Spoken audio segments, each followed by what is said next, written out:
So good morning, everyone. Again, thank you for joining, coming.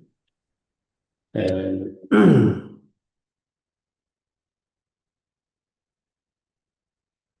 I would like to, again,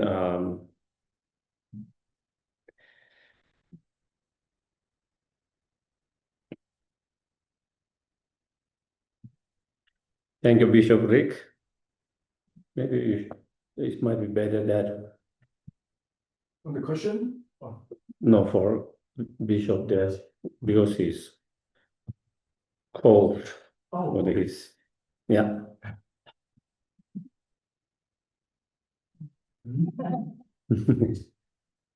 So, just to say a few words, Bishop Rick is a very good friend of me, and very kind, very nice person. And the only reason I am friend with him is he make a good food. That is the only reason why I'm treating you better. Otherwise, maybe we might say, "Oh, you came in the wrong place." Yeah, we met in a common friend. One of our members, Sean, he moved. He had to move because of the job. And during the Sean's father's funeral, I think that is the way we met first time. And I guess we must have from Buddhist point of view, maybe strong karma. We clicked it very, and we both are a little bit crazy. And since then, we have been really very good friends, and he helped, and he and his wife and organization help for healings, people through the horse and many other things. So they do a great job.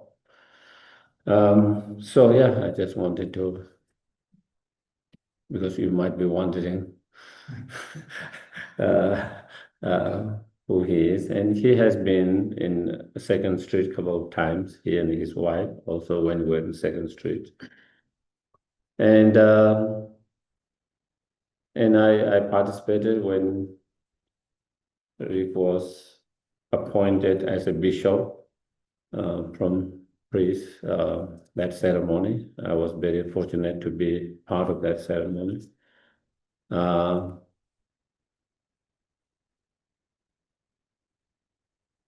yeah,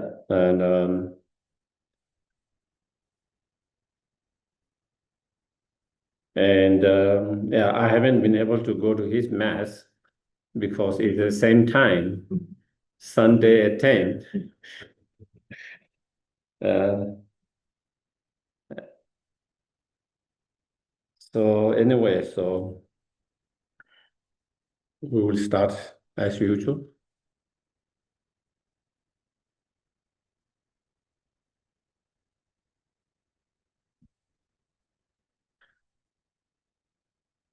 And make yourself comfortable, relax as much as you can.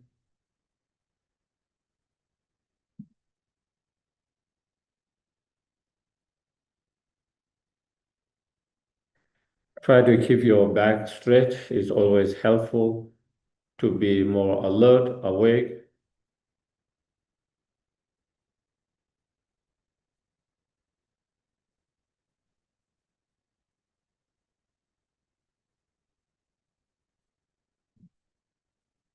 And keep the flow of your breath naturally.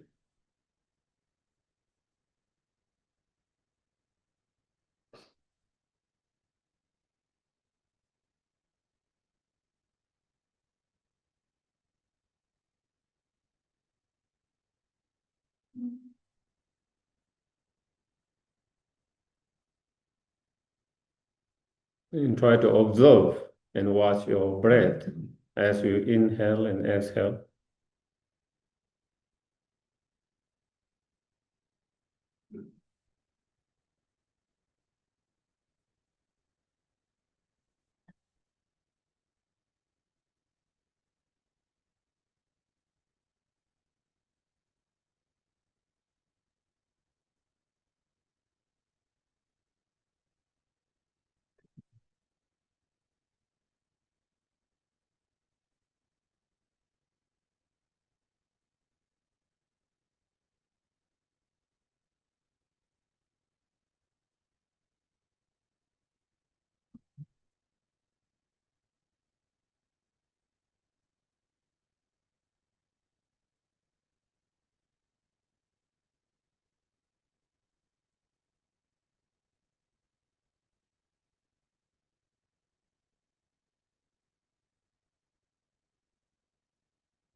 Simply just try to observe and be aware with your breath.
Once your mind is settled down,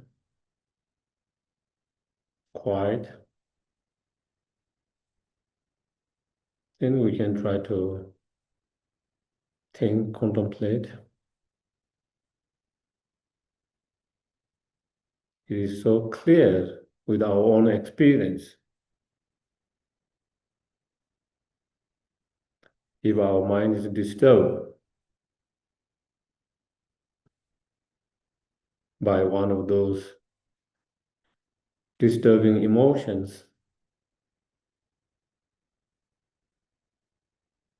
such as anger, hatred,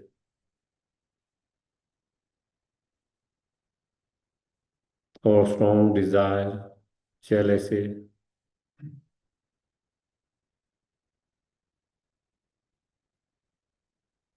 strong fear, worries, so forth, ignorance.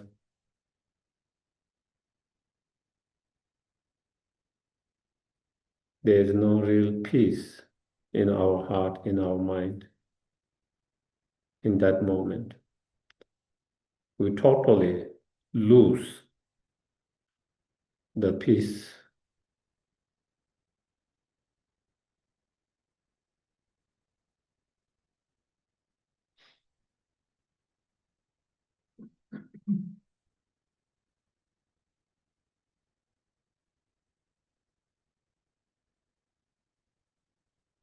Even external conditions are really good good weather, good food, good friend, good food. But your mind is being disturbed by one of those strong emotions for whatever reason.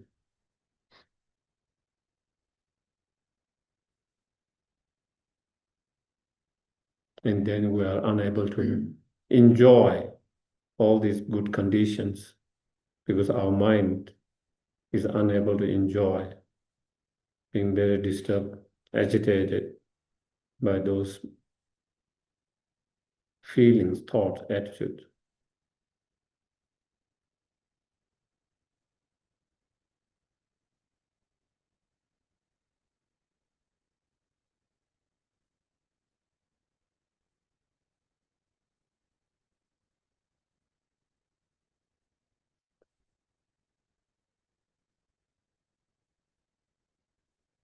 On the other hand,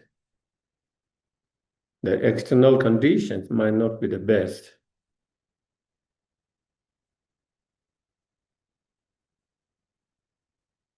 You know, bad weather, bad food, bad surroundings, not nice people surrounding.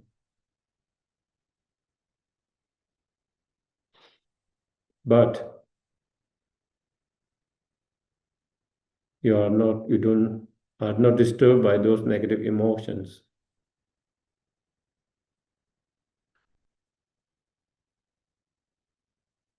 Instead, you have patience mind,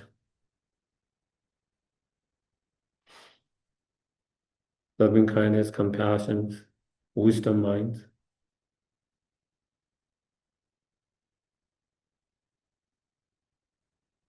Then you are able to keep your mind calm, peaceful.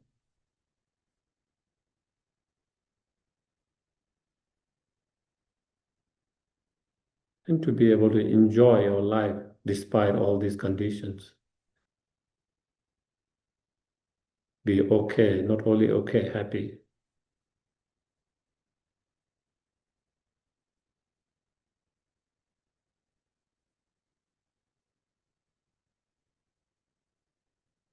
What it shows is that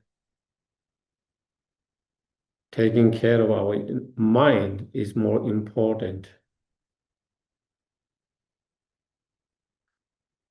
if you want to find more peace, more joy, more happiness in your life.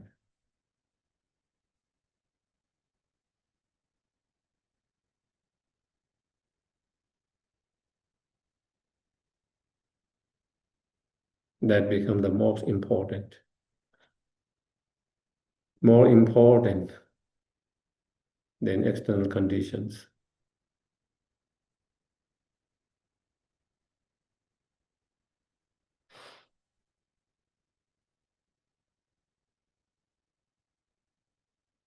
And also, in order to be help benefit to others, we need to have less of those disturbing emotions, and we need to cultivate those positive emotions. The more we are able to do that, the more we are able to help benefit others as well.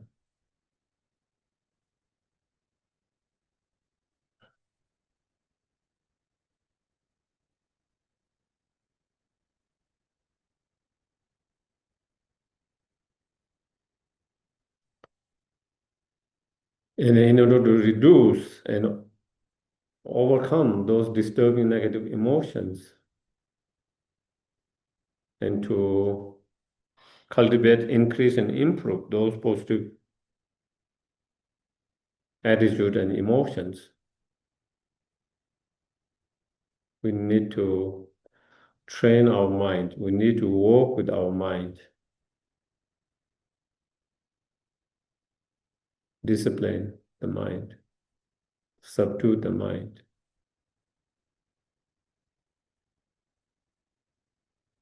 And we do that through contemplation, meditation practice.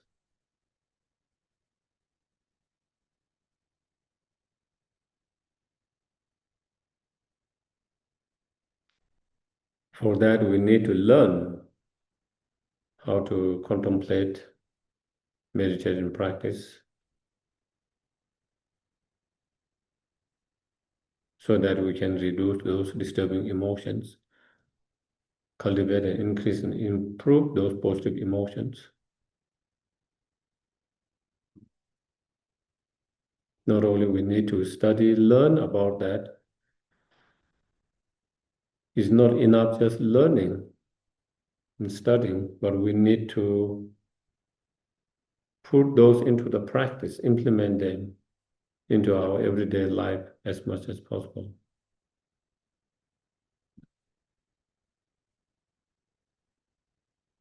It's not only about collecting the informations, but how do we implement and apply those teachings into the practice?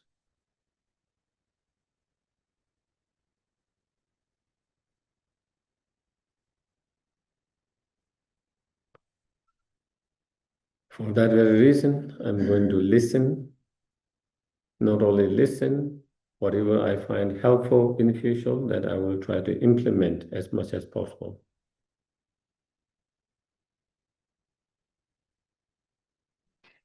in my everyday life.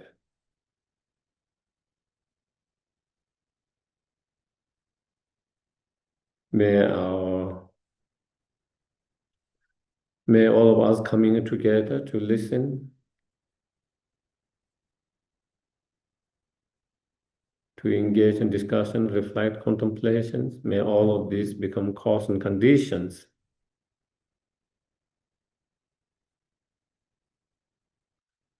to obtain our highest potential, fully awakened state.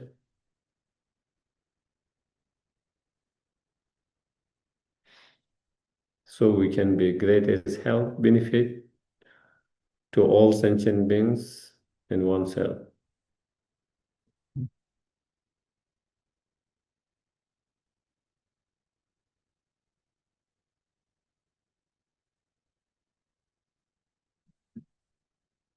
Okay.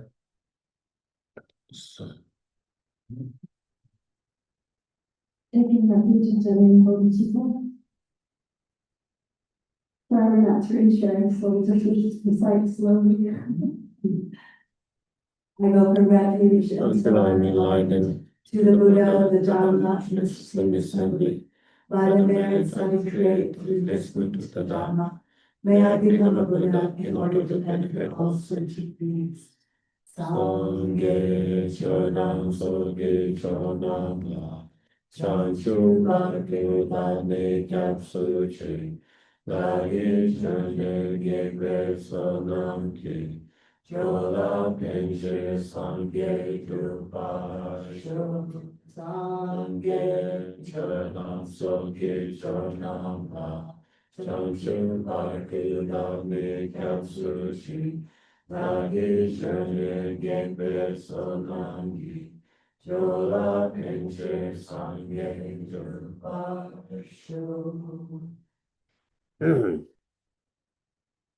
So I guess for almost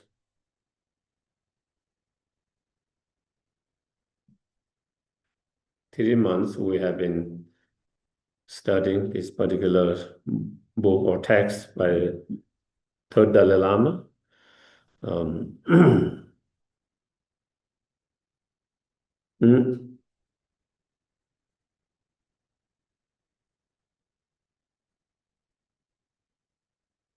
Lamrim Sashuma, the refined gold, graduate path of title as refined gold. And we are in the last chapters. Today we finish. And again, within that text, as we have gone through, there are mainly 3 chapters, known as the practice of small scope and gradually progress in the practice of middle scope and then the practice of great scope. And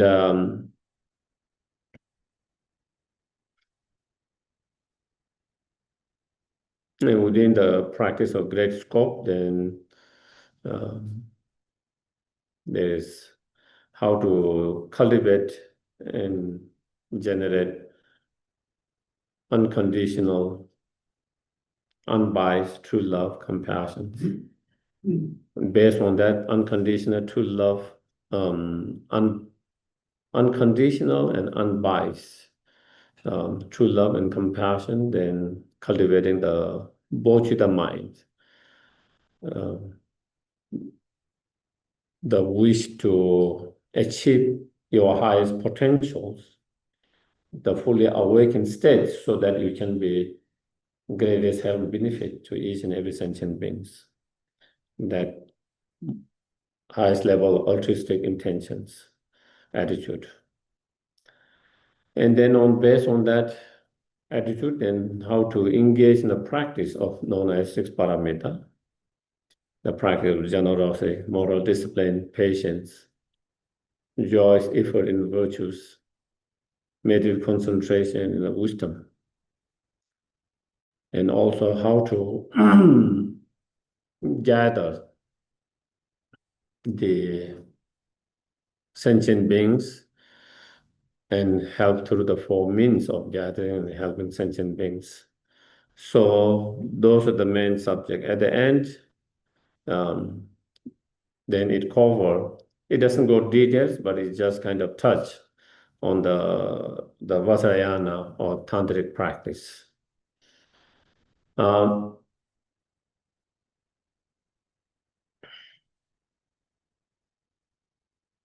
So it is kind of like preparing practitioners with the foundations of small scope, middle scope, greater scope, and then being prepared and ready for the tantric practice.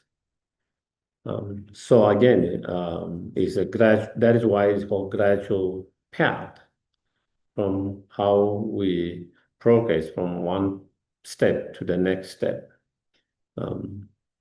especially for those who have the inclinations and interests to practice the Tantra,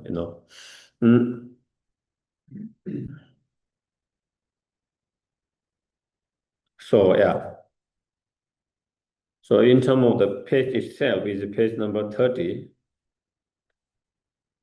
And where it starts with Vajrayana, the esoteric Mahayana. So basically,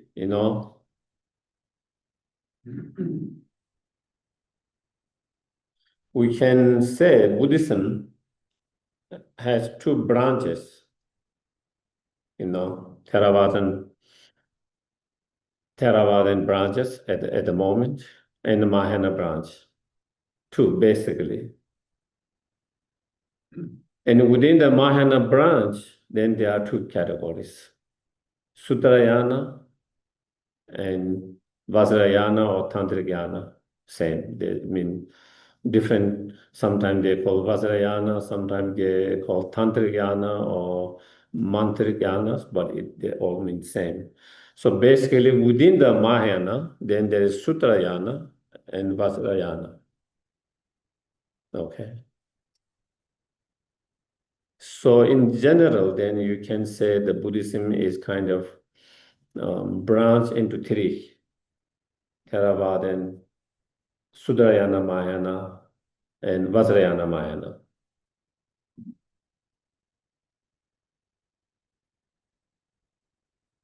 At one time, of course, all of those will flourish in many parts of the Asia.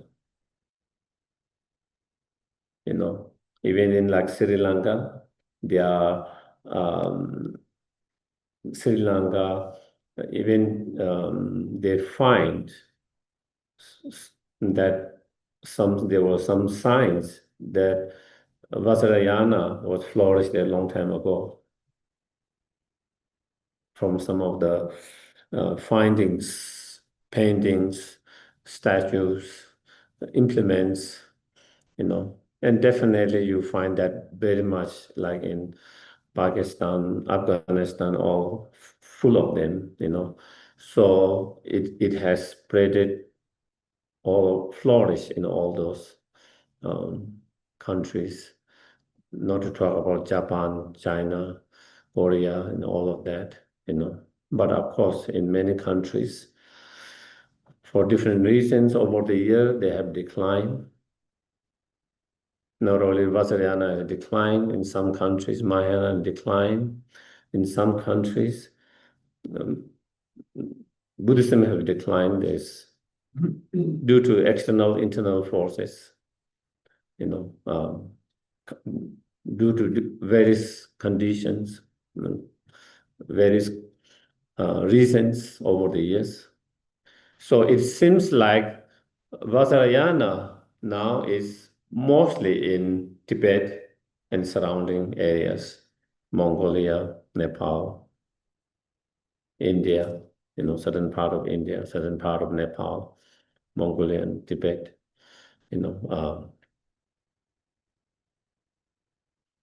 even in Japan, there is Tentai tradition. I think that is still, Japan seems to have three branches, Pure Land Mahayana tradition, Zen traditions, and then Tendai, which seems to be more, little bit with more to do with tantric. So anyway, but all these different branches, they all are built on the same foundations. The Theravada traditions is based on and built on the foundations of the first teaching Buddha gave, the first will, known as first turning wheel of the Dharma, and the main subjects of that is Four Noble Truth, based, and then the mindfulness meditation that come part of that practice, part of that, and that practice, the basic foundational Buddhist practice is basis for all the traditions. Mahayana practice are based on that. It is not different or separate from that. It's based on those foundations, as well as the Vajrayana is also based on that foundations. That is the basic foundations. Then in Mahayana, on top of that, Four Noble Truth, those teachings, there are some more teachings and more method that was Bodhisattva's practices, about bodhicitta, the six perfections, and those practices. So there's one foundation that you find. So it is not separate from that. On the basis of that foundation, there's more practice, more method.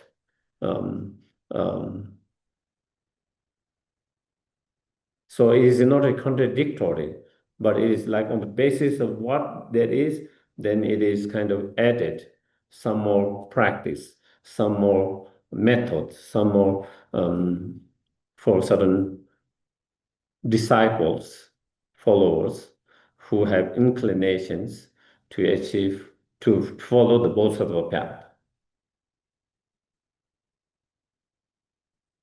So those practice and teaching are based on second turning wheel of the Dharma.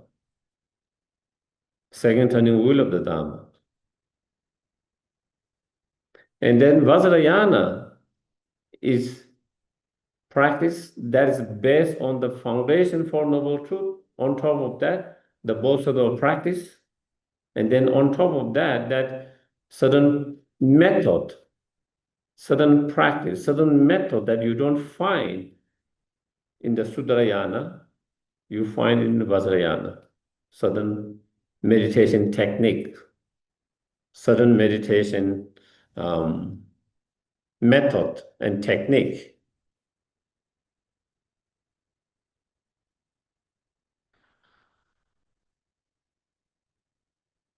Mm. And I will talk a little bit on that without going too detailed, So again, even in Vajrayana, the bodhicitta mind is foundations.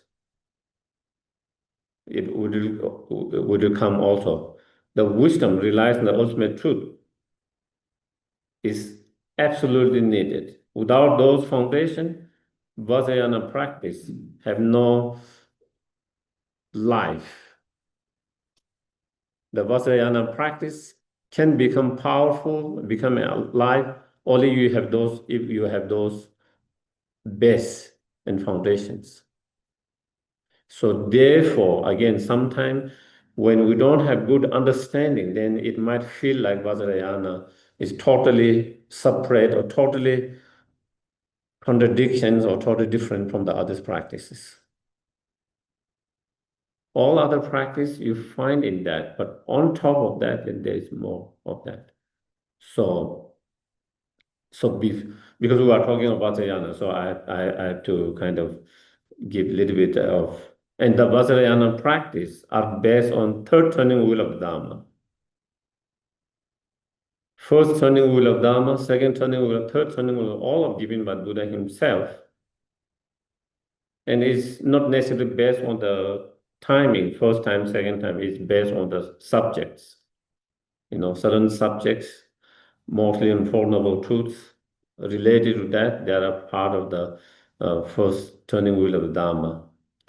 The Prasanaparamita Sutras, such as Heart Sutra and others, are part of the second turning wheel of the Dharma.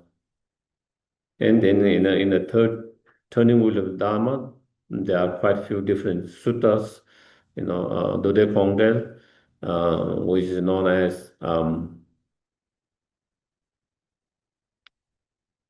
clarifying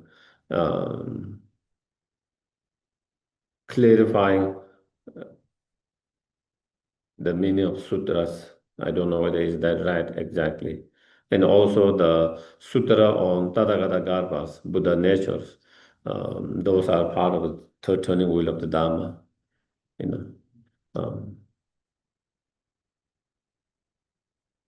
so for example, in the first turning wheel of Dharma, Buddha kind of described many things as some object more like a inherently existing. And then second turning wheel Dharma, he talked about everything is empty of inherent existence. And some disciples were in the first turning wheel of Dharma, there was something, and second, how is there a contradiction? Why you said that? And then to explain that is in the third turning wheel of Dharma, that is where he clarified what it means when he said that in the first turning wheel and in second turning wheel. So he clarified those where, and so that there is one sutra that is part of third, and also there are other many sutras where he explained about the Buddha nature, Tathagata Garbha, how every sentient beings have the potential to become a fully enlightened. And also the Vajrayana teaching are based on those coming from that sources, in terms of the three turning wheel of Dharma, related to that third turning wheel of Dharma. So if I go through the book itself, text itself, these are the practices common to the sutra and tantra vehicles. These are the common, which are these? So all that he had explained, the three scope of practice, the practice of small scope, middle scope, and great scope that we all studies. All these practice are common practice for both Sutra Mahayana and Vajrayana Mahayana. if the 3D scope, if we try to,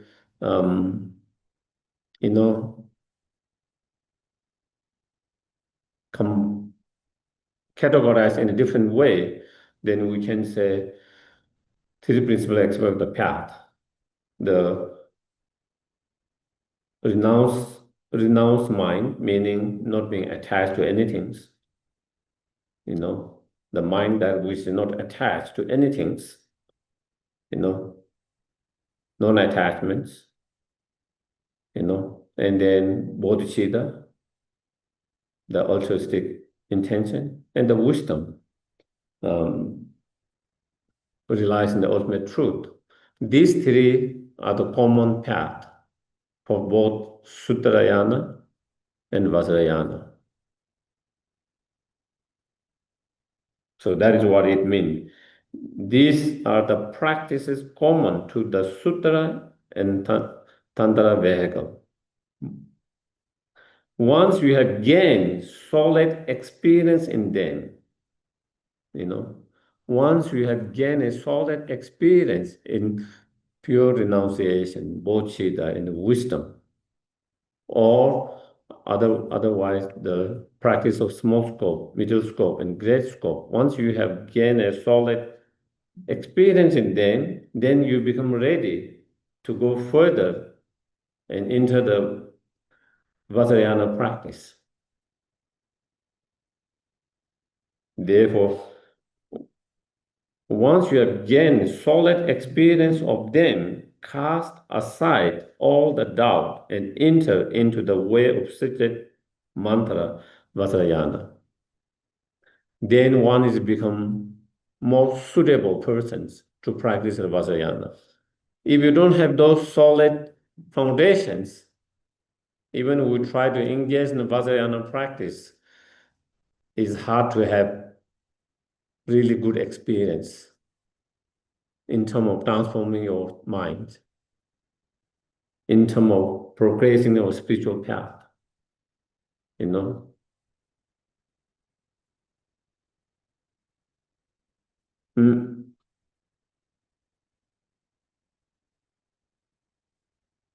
Otherwise, it can become like just a culture, traditions. It doesn't become source of transforming your mind. It doesn't become source of progressing your path, spiritual path.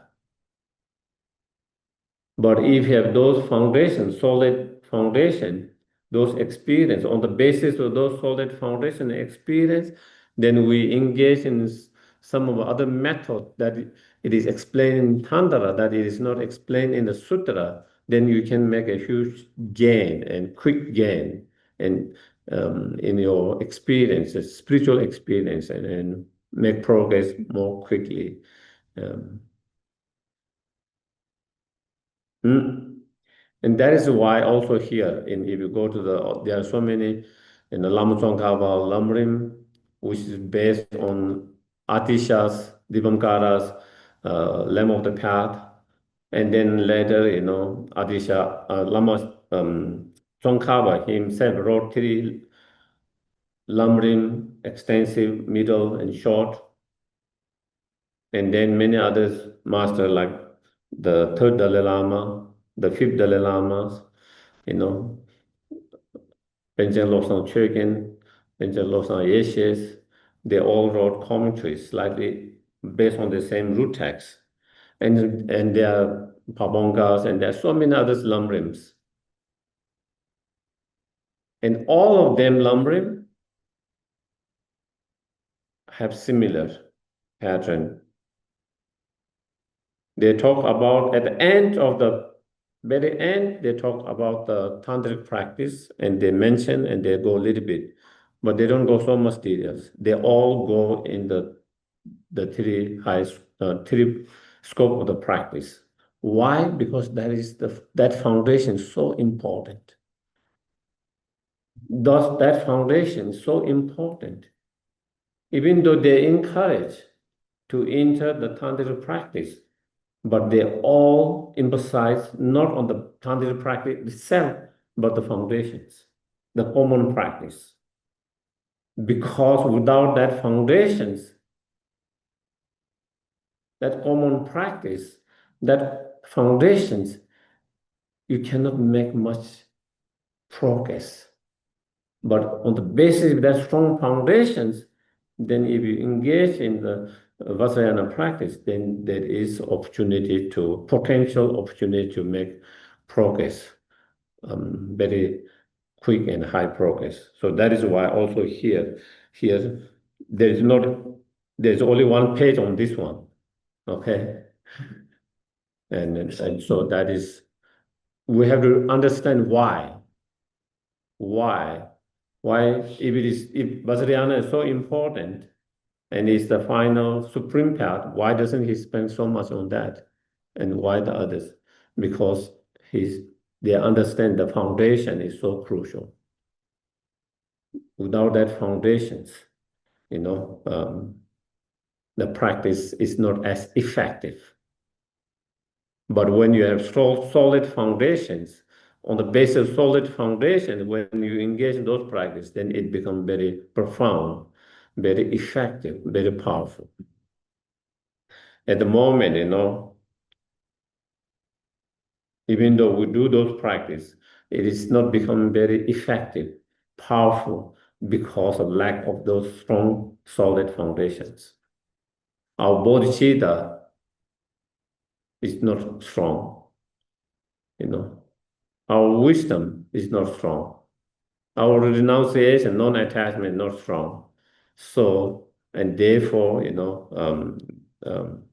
our whatever daily practice we do, different, it hasn't become so powerful. That's why. And so, in going a little bit on that, mantrayana, vajrayana, tantrayana is same. Mantra means, is a Indian Sanskrit language. Man means mind. Mantra, tra means protections. Protecting the mind. It means protecting the mind. What does that mean? Protecting the mind. With that practice, with certain visualization and with certain practice, it protects your mind from seeing things ordinarily and having grasping to it. It protects from ordinary appearance and the grasping. That is what it protects. Those Vajrayana practices is that what help you to have a ordinary appearance of yourself as well as ordinary appearance of others, ordinary appearance of the environment, everything. It protects from seeing ordinary and also grasping. At the moment, we have image and appearance of ourselves as very ordinary. Self-pity. That is why we have so much self-pity. That's why we have so much, low self-esteem, self-hatred, all of that because we have so much strong ordinary appearance of ourselves. How bad I am, how negative I am, how hopeless I am, how bad all this. And also we have similar appearance of others. The place, the peoples, the beings. And when we have that appearance, ordinary appearances, then a lot of negative emotion arises on the basis of that. Based on your ordinary appearance of yourself, that is where self-hatred arises. Low self-esteem arises. Self-pity, all of that, why does that arises? Because we have such as ordinary appearance of ourselves, such a ordinary negative image of ourselves. And that's same with others. Why we get so upset and angry and hateful to others? because there's negative image about those things, because we see them negative way. There's appearance of that, and same in relation to the environment, same. So in Tantra practice, there is a practice, you visualize yourself as the Buddha, the deity. You visualize all beings as the Buddha, a deity. You visualize the whole environment as the celestial mansions, pure land. That is one of the practice. So if we can keep those images, if you can have that strong visualization and strong confidence, and able to hold that, then you don't have bad image of yourself. If you don't have bad image of yourself, there's no reason to feel low self-esteem, self-hatred, self-pity. There's no space for that. And same with others. If you can see all of them as a Buddha, as a deity, then there's no reason to have anger, upset, bitter, resentful, all of that. There's no space for that. And so that is on top of all the different meditation technique that you find in Theravada and also in the Mahayana. You use all those. On top of that, this is another method that you don't see in both Theravada or in Mahayana. This kind of method is another, on top of all the method that you learn, on top of that you learn also another method. And for some people, it can be even more helpful. So again, is to stop negative emotion from arising by not having ordinary appearances of self, others, environment, everything. And it is not just kind of, visualizing this cup to be a Buddha, It's not same, okay? Of course, I can visualize this as a Buddha. This cup never can become a Buddha, but sentient beings, yourself, all sentient beings have that potential, Buddha nature, Tathagata, Buddha's essence. We all have the potential to become Buddha. Even though we have not become Buddha at the moment, we have the potential to become Buddha. And so now what you are seeing your full potential actualized in that form. Someone who has not graduated now, but they will be graduating after 4 years, and they are already imagining that they have graduated, which is definitely going to come. And so they are taking that potential into a result and imagine that. So it's not same like visualizing this cup as Buddha, because you do have the potential to become Buddha. You will become Buddha one day, and you are already starting to see yourself that Buddha. Everyone has the potential to become Buddha. They will become Buddha one day. And now you are already seeing them as a Buddha, even though immediately they are not Buddha, but they have the potential of Buddha, and they will become Buddha one day, and then you are starting to look them in that form, in that. That's what it is.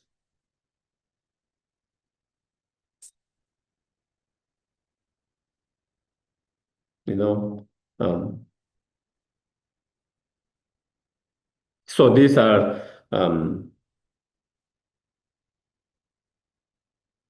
so that is mantra, means protecting from the ordinary appearance and grasping, because due to that ordinary appearance and grasping, so many negative emotions arises towards oneself and towards other sentient beings. And it is a method to protect from those negative emotion arisings. based on those ordinary appearance and grasping. So that is one of the why it's called mantra. Okay. Now that's the real meaning of the mantra. And of course, as I mentioned, taking the potential, the cause potential into the result in this practice, um,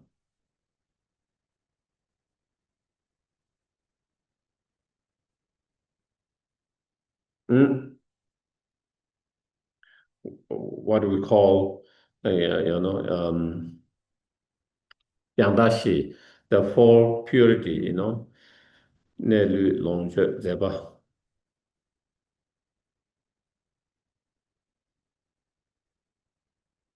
So seeing yourself as the deity,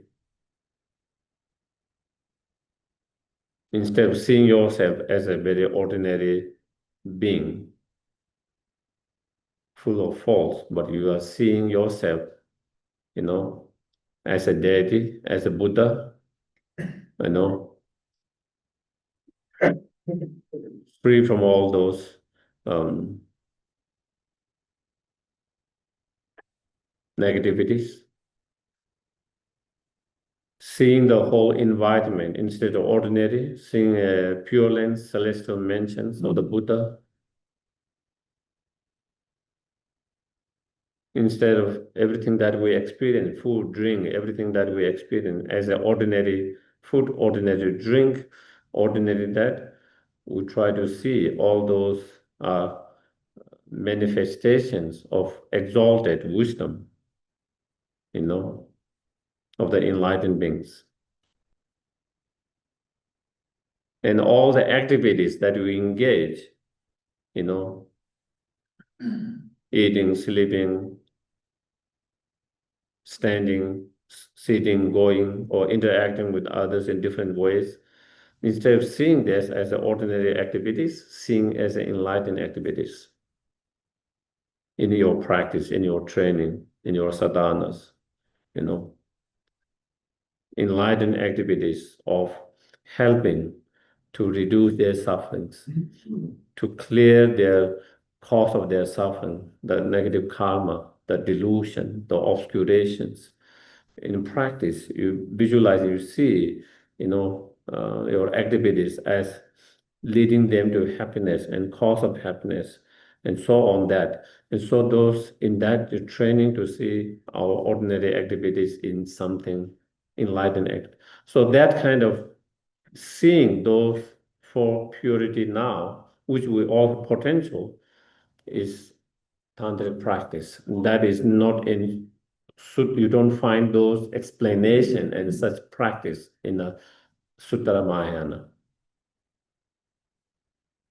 So those are that uniquely that you find in Vajrayana practices or teachings and practices,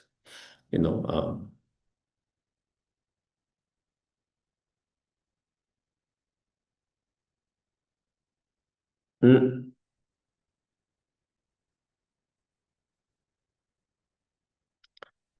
also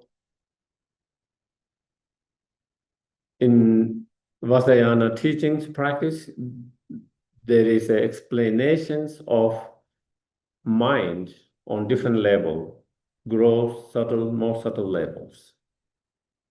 And in those explanations, they say we are unable to use at the moment the subtle and more subtle level of the mind. We are able to have access and use only the gross level of mind. If you can have access and if you can use the subtle and especially more subtle level of mind, then it is like 100 times, 1,000 times more powerful in your practice meditations. That subtle mind. And in Vajrayana, they explain and how to have access to those through certain different practice, meditation, how you can have access to that more subtle mind and how you can use that, what we call clear light mind, most in your practice meditations, and which can be so powerful. And again, that is another unique of the Vajrayana, especially high yoga tantra, you know. And again, it might be similar. In science, they say, we are unable to use even 10% of our brain potential in our brain. There's so much there. We are unable to have access or use it. In high yoga, that's what they say. This subtle mind and most subtle mind at the moment, most ordinary beings, they don't have access. They are unable to use it. That most subtle mind is free from all the distractions, free from all the distractions, free from all the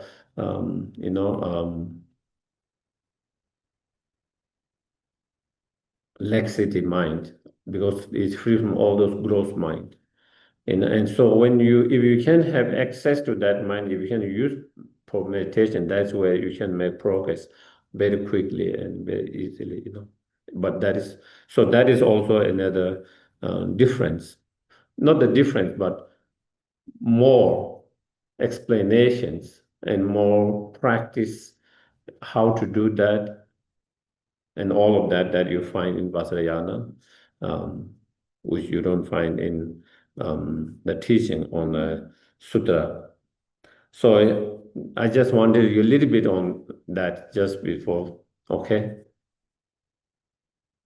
And then if I continue to read, what it says is, the gateway to this secret path, or the Vajrayana path, is the appropriate initiations. So gain from the fully qualified tantric master in order to ripen your mind streams. So unlike like the Sutrayana practice meditations, to engage in the Vajrayana, and to really do those practice, sadhana and so forth, you need to have the empowerment or initiations. Without the empowerment initiation, then one cannot fully do those practices is required. And that's the gateway. And it is to pass the unbroken lineage, unbroken oral lineage, and blessings, unbroken blessings from the very continuously. There are many empowerment is no more. They are like dead. It is in the book, but it is dead because the lineage has broken. Once lineage is broken, there's no one who can give that.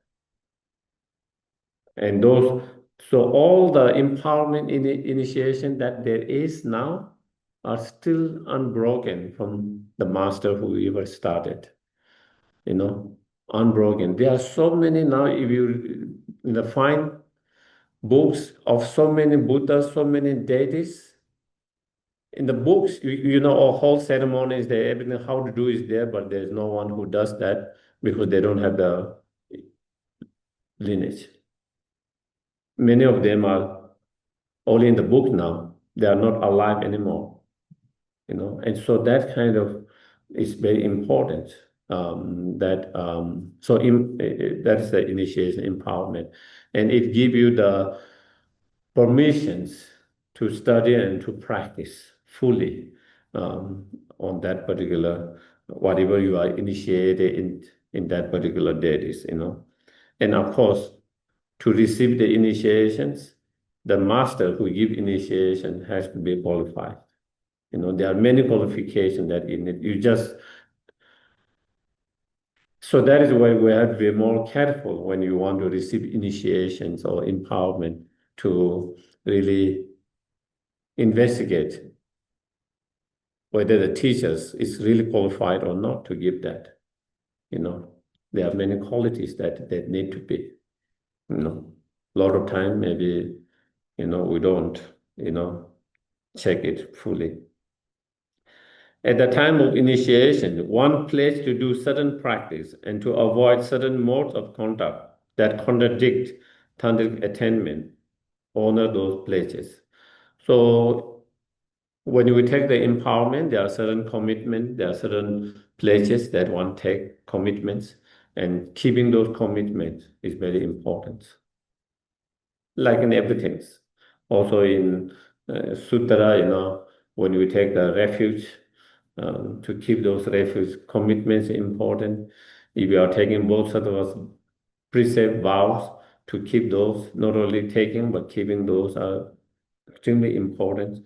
And same with here, initiations, there are certain commitment and certain pledges that we take it when we do that, and to keep them is very important to have any spiritual realization. If you break them, then even you do all these practice meditations, it's hard to have any realizations, If you gain initiation into any of the three lower classes of Tantra,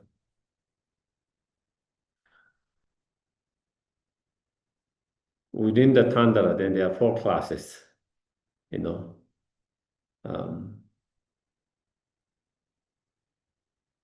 again,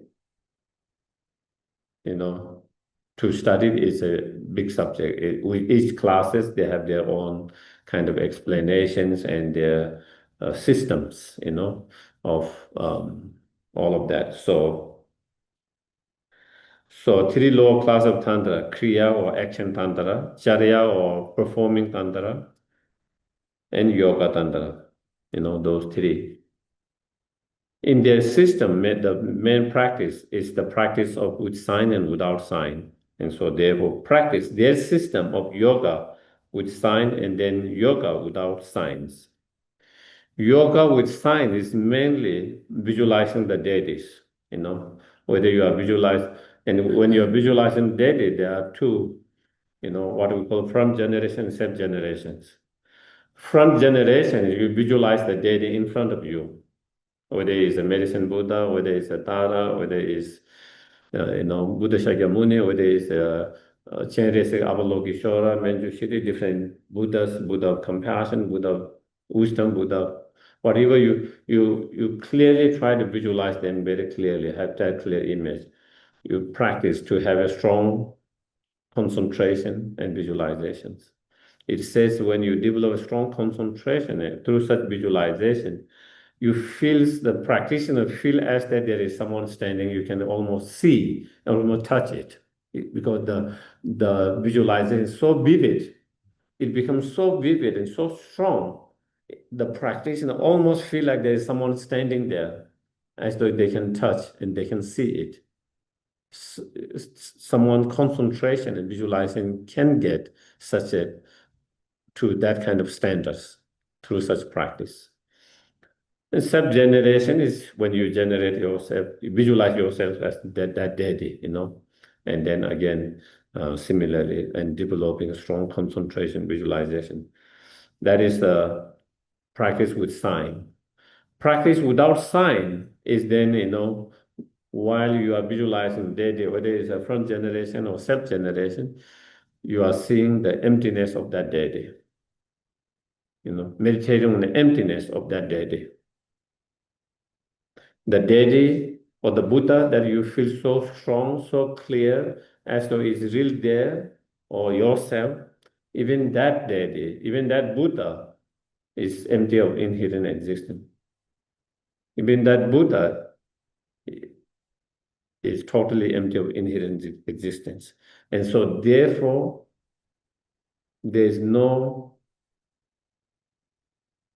basis to feel, to grasp, and to feel arrogant and delusional pride because of your such great concentration or great visualizations and all of that, So therefore, that is those. Of course, there are many other practices in related, but those are the main kind of practice, yoga or practice with sign and without sign.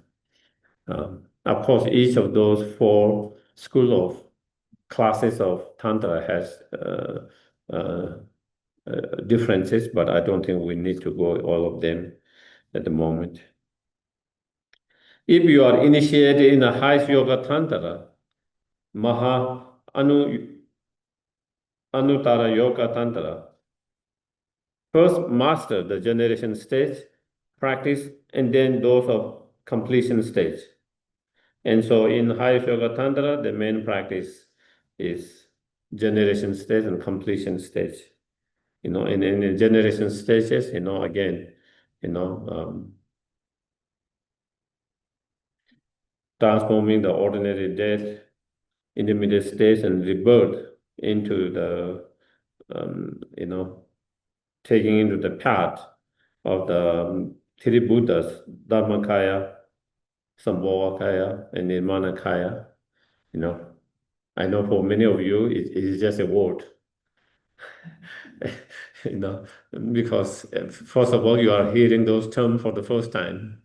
And even you have heard those terms before, probably you haven't have studied enough to. And we don't have time to go in all these details, and I think it's not necessary.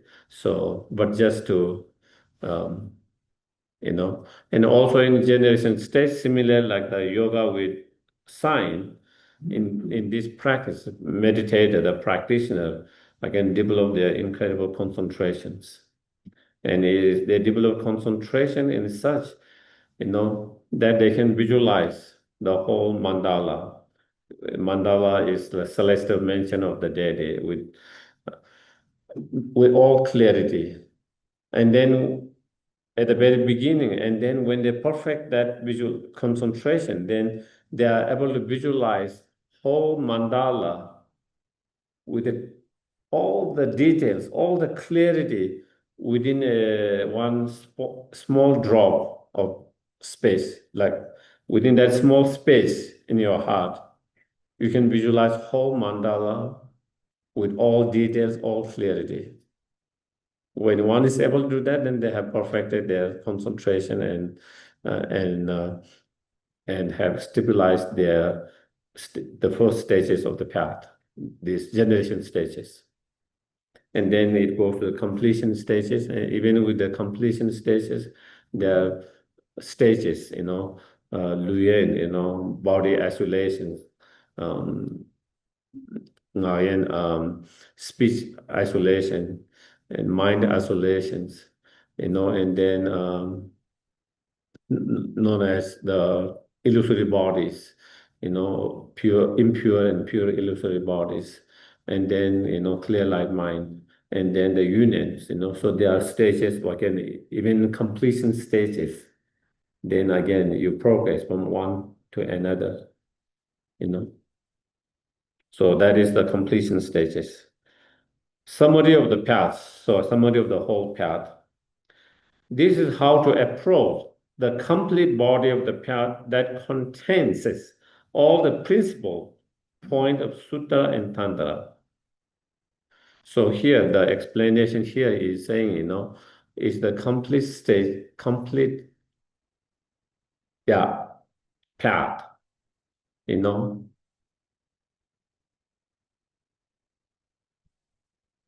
In terms of, we talk about the complete path of all the path Buddha explained in those three turning with the wheel of Dharma, then here is all of them completed, so that is what is. And how to make meaningful the opportunity afforded by your human rebirth.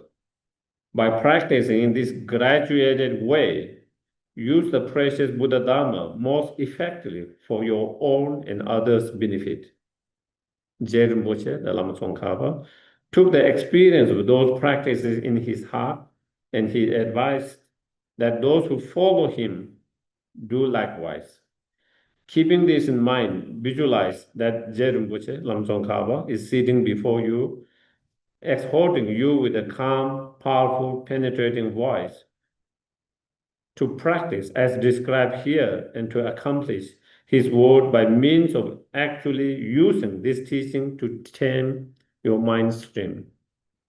So again, essence, all these teachings is to tame our untamed mind, is to discipline our undisciplined mind, is to train our undisciplined mind. We should always remember that no matter what kind of practice you do, what form of practice you do, because there are so many different practice, different form of practice. Whatever practice, form of practice, you always remember what I'm doing, whatever practice, is to tame my mind, is to subdue my mind, to reduce those afflictive emotions so that we don't get kind of lost from the essence. Sometimes we get lost in the essence. Sometimes we get lost why I'm doing these meditations. Because sometimes we meditate and then we started saying, I'm a great meditator. And had this kind of arrogant. That means you have not tamed your mind. If you have tamed your mind, you should feel less arrogant than before. But if your practice, meditation, seems to lead you to feel you are more superior than others, and with that kind of arrogant attitude, that means you have missed the essence of meditating. And that's the same with any kind of practice. If you feel I'm more compassionate and because of that, or I'm more generous, on the basis of that, you feel superior than others, again, that means your practice of generosity, your practice of compassion, again, you are missing something, So that is where we always have to remember, that is where this teaching to tame your mind stream, to tame, to and J. Rinpoche said, so just a quotation from his, song of his experience. Having general experience in those practices common and fundamental to the two Mahayana vehicles, which are Sudarayana and Vajrayana vehicles. So here it says Sudarayana causal vehicle and Tantrayana resolve vehicles. Rely upon a wise guide and tantric adept and enter into the ocean of Tantra through the initiations.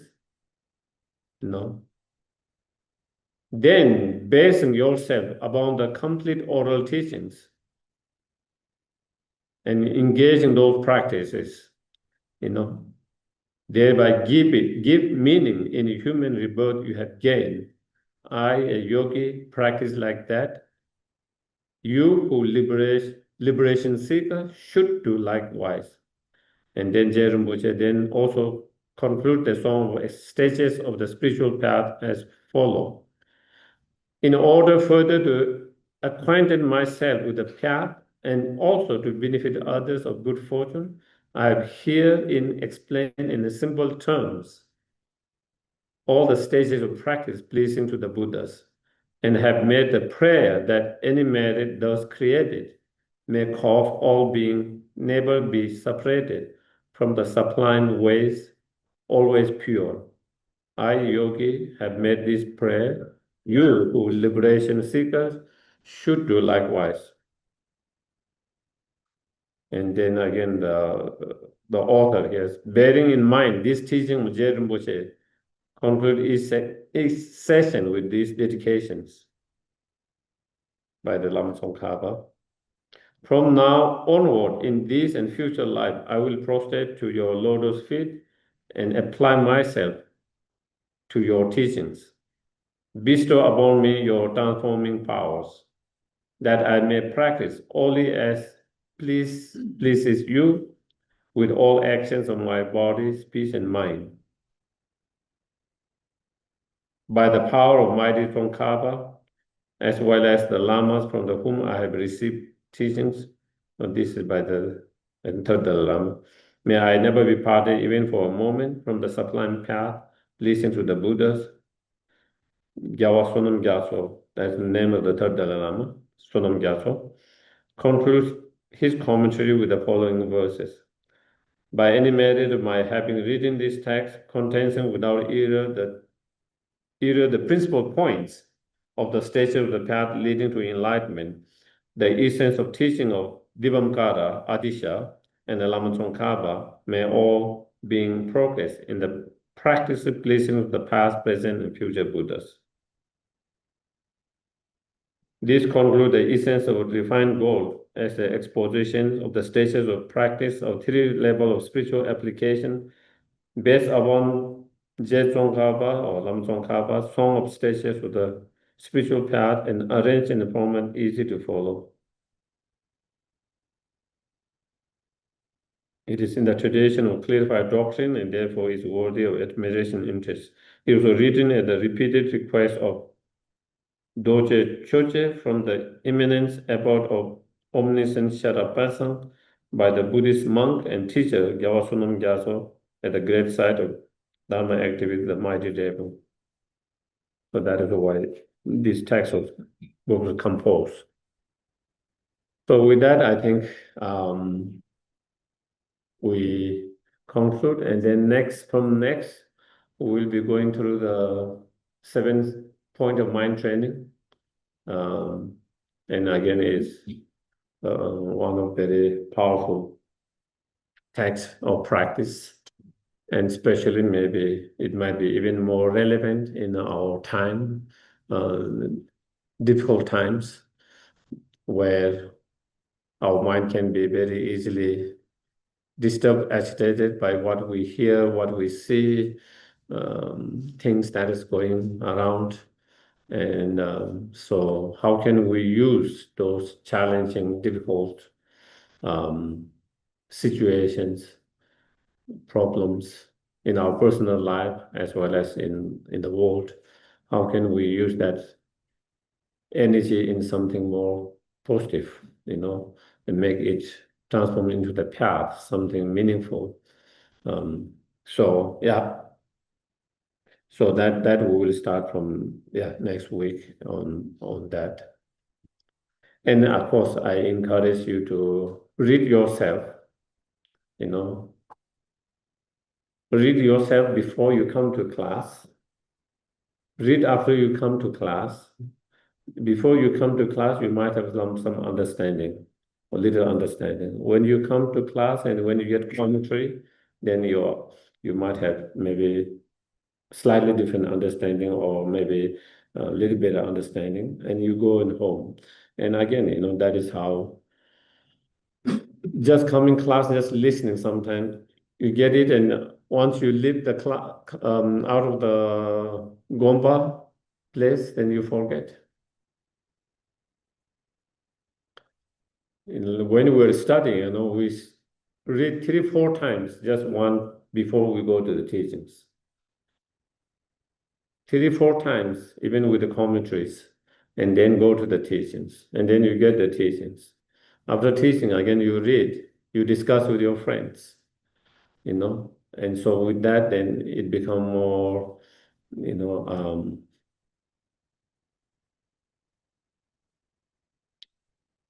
then your understanding become more extended, expensive, because then when discussion, then everyone might have different way of understanding, different, even though they listen to the same teaching, they might have heard differently, even though we all listen, sometimes we hear differently, sometimes we're reading the same book, we might interpret differently, and so when you come all together and share what your interpretation, how you feel it, what you think it, what you have heard it, and then discussing, and then seeing which one makes more sense, which one makes more reasonable, and so it's part of that. So that is how, and so same way, it would be more beneficial if you read yourself before you come to teach, especially when we are talking about this. You don't have to read so much, in the monasteries. Of course, that is your job. That is when you go to school, it's the same thing, every day you have class, and so therefore you have to read so many all the times. But here we have one class once a week, so you have plenty of time to read, at least that part, and our teacher always used to say, if you read 50 times, you could get a different understanding 50 ways or more profound each time. So therefore, and that is the beauty of the Dharma scriptures, It's not like reading a story, The teachings, you might be hearing same thing, emptiness, depending on arising, compassion, but each time your understanding can be more deeper, more profound. Same words, but the meaning-wise, you can have more profound and deeper meaning for your understanding as you have studied more, as you have, yeah. Okay. So I don't know, I can take one or two questions if there is.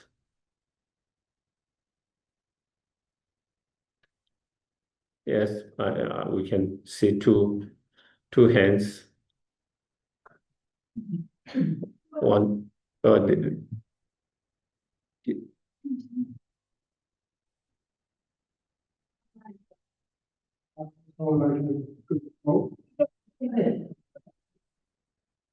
So, condense, if possible.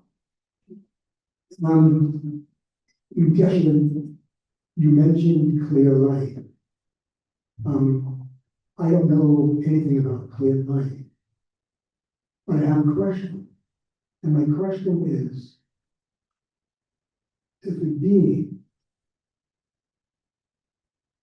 achieves clear light, I'm not sure achieve is a good word, but enters clear light,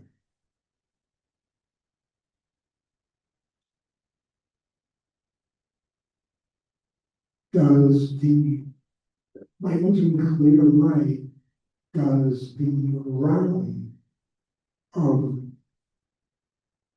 death and rebirth end in clear light? Mm-hmm. Thank you. As I mentioned, in the highest yoga tantra, as I mentioned, there are explanation about more subtle mind. All our perception are gross mind. All our emotions are gross mind. When we die, all this gross mind cease. And then when those gross mind cease, then subtle mind appears. And there is a concept or explanation of subtle mind of white appearance, faint appearance, and dark appearance, based on what appearance they have on the mind, in the mind.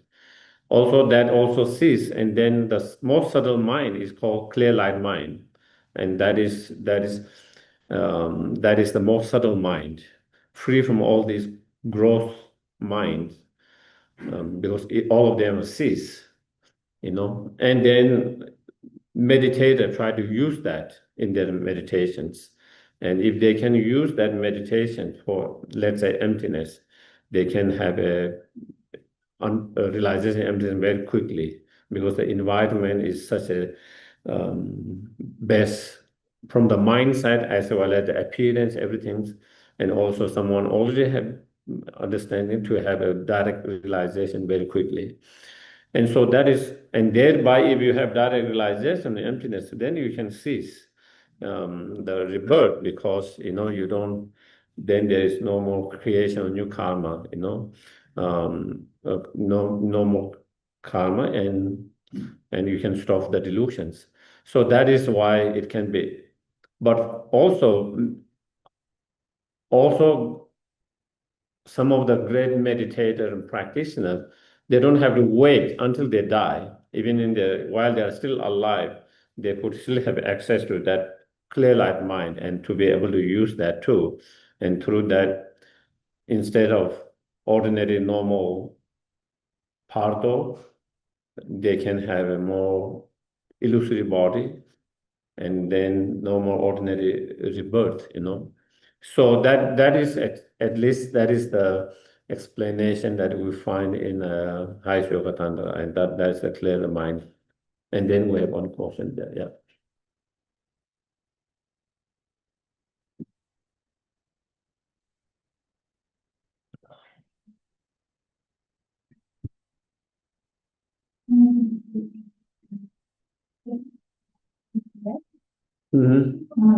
Will you be teaching from one of the commentaries, one of the more well-known commentaries? For the 7-point of mind training, yeah.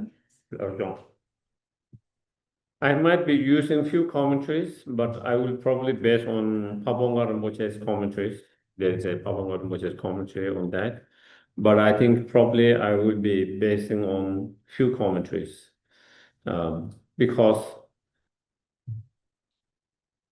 if you read few commentaries, you find certain clarity, some more explanation in certain area in one commentary that you don't find in another commentary. That is why we study so much commentaries, is because in this commentary there is more explanation on this part, but not so much on that. Another commentary, you find more explanation here, or another commentary, different explanation, and then you can kind of compare. There's a way that you can compare which one makes kind of more sense or more suitable, or so that is why, even though it feel like, why should we study so much commentary? Why don't we just study? It seems easier, but then you have your understanding is limited because you have one sources. Whereas if you read 10 commentaries, your understanding can be more broader because there are 10 different ways, might be slightly different interpretations, different presentations. In some commentary, it is not clarity in one, and the others is not clear in another ones.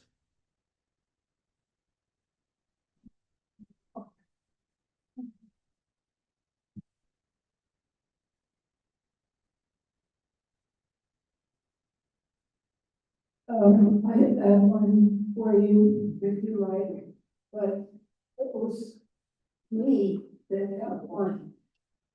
This is, can be a nice doing. Okay. Oh, are you talking about the Buddhist path? Oh, no. Judith is mentioning the Buddhist journey. It's a new way to categorize teachings. It's in printed form here. It's also on the website. So if you have any questions, perhaps speak with Venerable Dundra. That would be awesome. Thank you, Judith. Thank you. Yeah, I think it explains the different program we do here in the, beginner course, more advanced and more advanced. I think that is where they give that little explanations. Okay, then we can do the dedication. Yeah.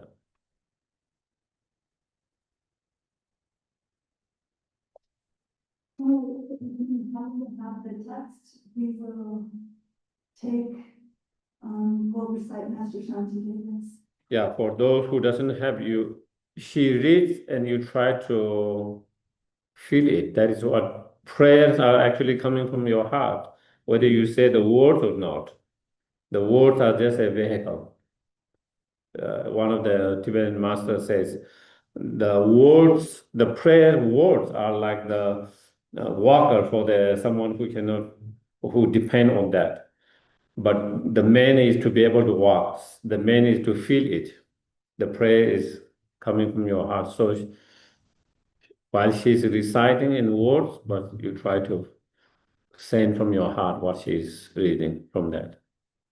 Okay. May all beings everywhere, plagued by sufferings of body and mind, obtain an ocean of happiness and joy by virtue of my merits.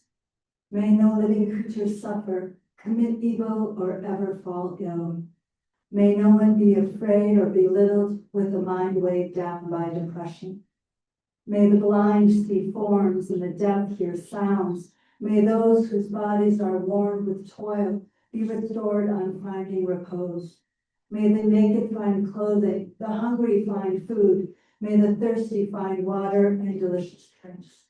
May the poor find wealth, those weak with sorrow find joy, may the forlorn find hope, constant happiness, and prosperity. May there be timely rains and bountiful harvests. May all medicines be effective and wholesome prayers bear fruit. May all who are sick and ill quickly be freed from their ailments. Whatever diseases there are in the world, may they never occur again. May the frightened cease to be afraid, and those bound be freed. May the powerless find power, and may people think of benefiting each other. For as long as space remains, for as long as sentient beings remain, until then may I too remain to dispel the miseries of the world. And then the long life prayer for His Holiness the Dalai Lama. Gamri rawe correlation kantir, pendante wa malus way. Chen Rei Sing Wa Tenzing Gyatso Shape Sute Vadu Tengyo. Good afternoon, everyone, and have a wonderful day.